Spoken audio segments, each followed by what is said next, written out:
الفينو الروعة ده هتعمليه بأقل مقادير وبمقادير كلها متوفرة في البيت، بشوية أو بمقدار على حسب ما تحبي دقيق وشوية زيت وشوية مية وكيس خميرة. هتعملي أحسن فينو للسندوتشات السريعة.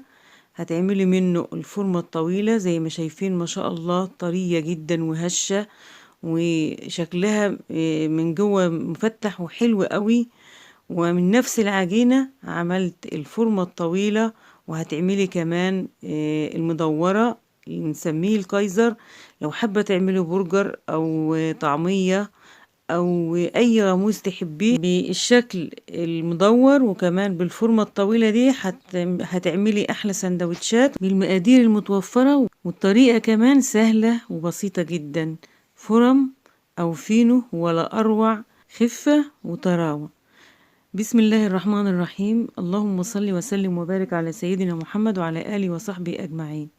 هنشوف مقادير الفينو والطريقة كمان. هنبدأ بالمقادير. معايا بولة زي ما شايفين، هنزل فيها بتلت كوباية سكر وكيس ونص خميرة. كيس ونص خميرة، انا حطيت كيس بس طولت لما خمرت، عشان كده لو في البرد هتحطي كيس ونص خميرة لنفس المقدار اللي هعمله ده. ولو في الصيف هتشيلي كمان من الكيس نص معلقة صغيرة. ان في البرد دلوقتي بتعملي كيس ونص للمقدار اللي هنشوفه مع بعض دلوقتي. بعد ما نزلت بالخميرة وتلت كوباية سكر، كيس ونص خميرة وتلت كوباية سكر، بننزل بتلت كوبايات ونص مية، ومعايا نص كوباية هنشوفها على حسب الدقيق هياخدها ولا لا.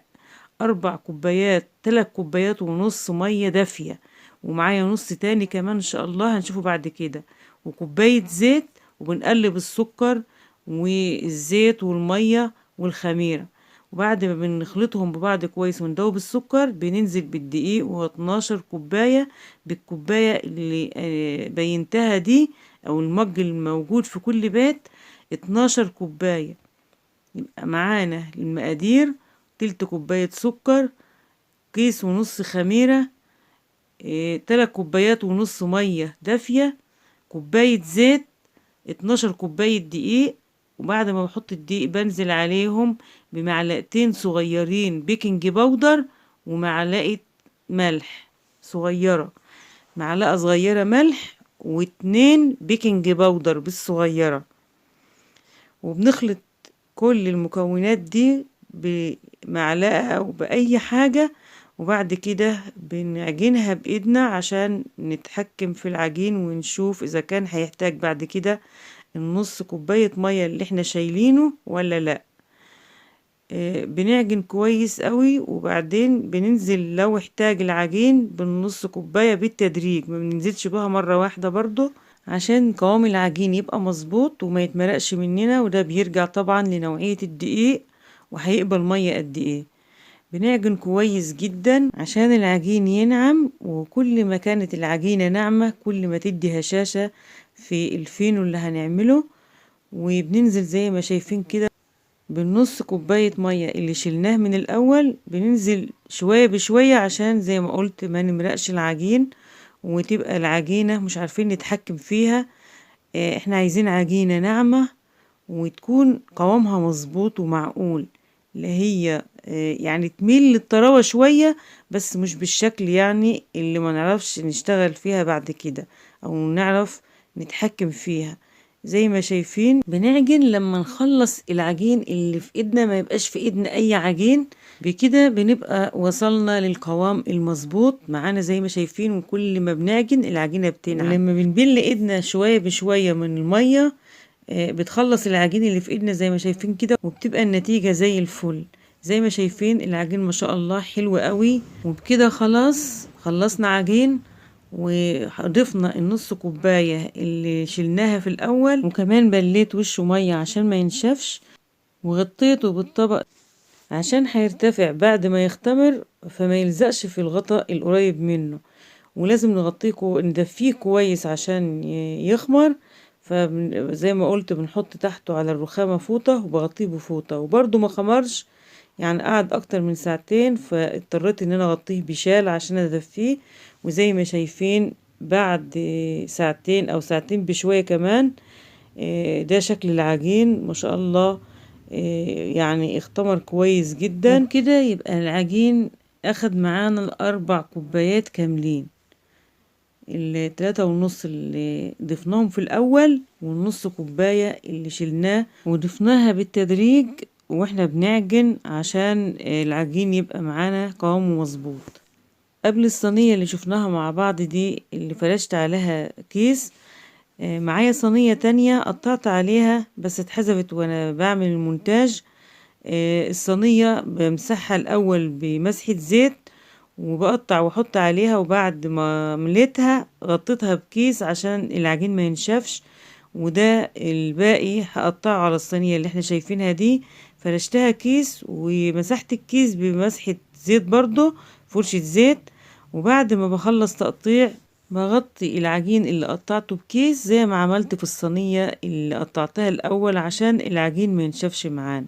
ومعانا صينية همسحها برضو بفرشة زيت صغيرة بسيطة جدا، يعني ما بنكترش. بمسحها بفرشة بسيطة عشان العجين بعد كده ما يلزقش فيها. وبنبدأ زي ما احنا شايفين كده بنفرد العجين اللي هنعمله الشكل المستطيل او المدور، هنشوفه مع بعض. المهم الفينو هنعمله بالشكلين اللي شفناهم في الاول، بالطريقة اللي احنا شايفينها دي. بننزل بالعجينة وبنعملها بشكل مستطيل إلى حد ما، يعني على قد ما نقدر بنعملها بشكل مستطيل. وبنفرد العجينة للآخر، وبعد كده بنقلب العجينة أو بنلفها. بنضغط في الأول على طرف العجينة واحنا بادئين في اللف، وبعد كده بنلف العجينة على حسب ما بتحبي، عريضة أو ملمومة زي اللي شايفينها دي.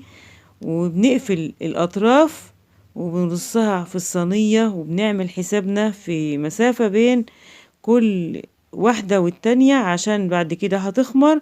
ولما تدخل الفرن كمان بتزيد، يبقى في مسافة عشان العجين يبقى واخد راحته، ويبقى الشكل النهائي زي ما شفناه في الأول.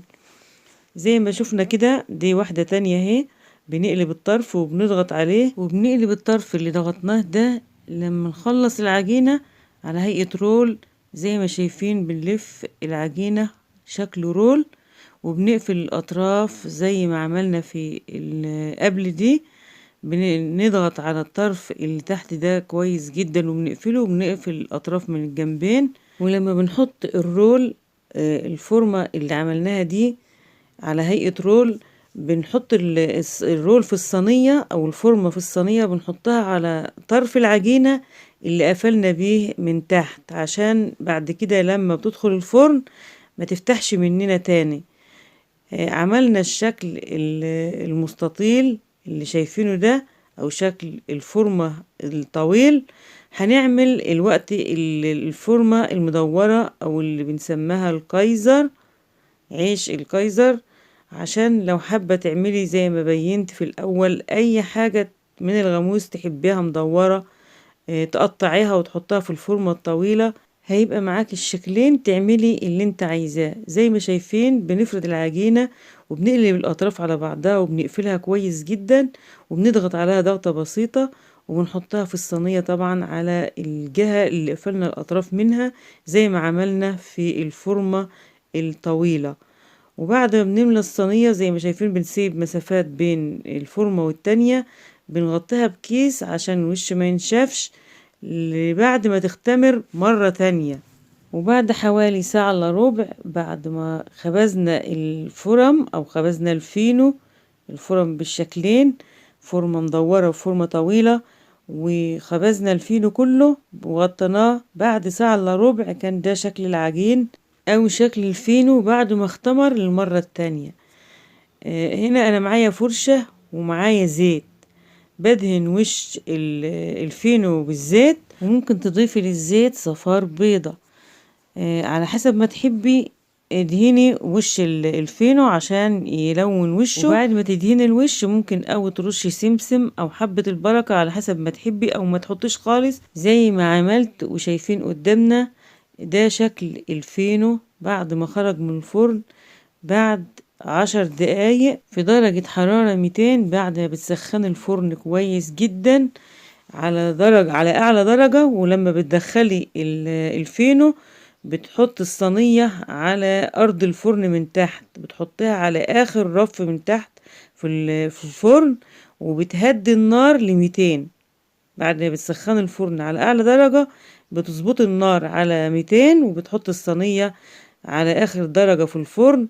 بعد 10 دقايق بيكون ده شكل الفينو معانا. بتكوني مشغلة الفرن أو الشواية على أهدى درجة عشان ما يحمرش قبل ما الفينو يستوى. ولو الفرن مفيش فيه غير مفتاح واحد، بتشغلي الفرن من تحت على 200 درجة زي ما بينت، وبعد 10 دقايق بترفعي الفينو تحت الشواية وتشغليها عشان تحمري الوش زي ما شايفين كده. بس تاخدي بالك منه وما تسهيش عليه عشان ما يتحرقش. ده الشكل النهائي للفينو، ما شاء الله زي الفل. زي ما شفنا دقيق وزيت ومية، مية دافية عشان البرد، ولو في الصيف طبعا ما بندفيهاش. وكيس ونص خميرة المقدار اللي معايا ده، ومعلقتين صغيرين بيكنج باودر، ومعلقة ملح، و4 كوبايات مية. وزي ما شفنا بنشيل نص كوباية وننزل بيه بالتدريج عشان اختلاف الدقيق. والنتيجة قدامنا زي ما شايفين، الفينو حلو جدا، طري وهش ومن جوه زي القطن. دي الفورمة اللي عملناها بشكل طويل، ما شاء الله طرية جدا. وزي ما شايفينها كده ما كلفتناش، كل المقادير موجودة في البيت. يعني البيت ما بيخلاش من مكونات اللي احنا عملنا بيها الفرم دي او عملنا بيها الفينو. وده الشكل المدور زيه زي الفورمة الطويلة، طري وهش جدا. لو عايزة تعملي نص المقدار اقسمي المقادير على 2، التلت اقسميه على 3. بس في الاول المقدار اللي معايا ده ضيفي ليه نص كيس خميرة كمان. يا رب الفينو يعجبكم، والسلام عليكم ورحمة الله.